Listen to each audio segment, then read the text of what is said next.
Mercado in, Fohalte out. Yan ay matapos italaga ng Malacanang si dating PhilHealth Acting President and CEO Dr. Edwin Mercado bilang new Secretary of Health.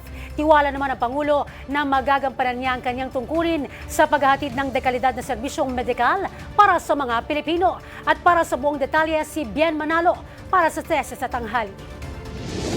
Kasabay ng paghahain ng pambansang pondo sa Kongreso, inanunsyo rin ang rigodon sa pamunuan ng Department of Health. Itinalaga ni Pangulong Ferdinand R. Marcos Jr.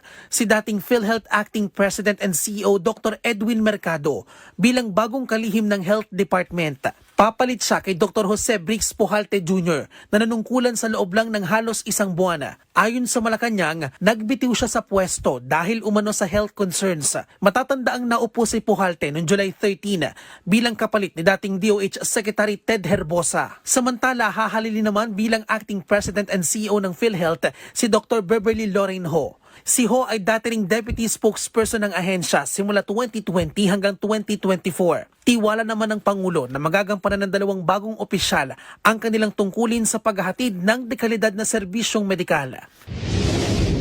Ang nais lamang po ng Pangulo ay matugunan lahat ang pangangailangan ng mga kababayan natin pagdating sa kalusugan. And of course, kailangan din po, hindi lamang po ang mga kababayan na pasyente, at kundi po pati health workers.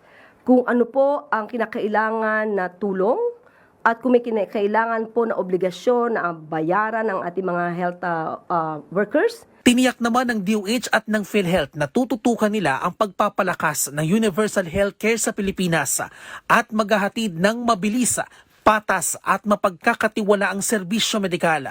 Sa 7.2 trillion pesos 2027 proposed budget, ang DOH ang pangatlo sa may pinakamalaking proposed budget allocation para sa susunod na taon. Kabilang sa bibigyang prioridad ang pamumuhunan sa kalusugan, ang pagpapabuti ng mga pasilidad at pagpapaiting ng medical service para sa mga Pilipino.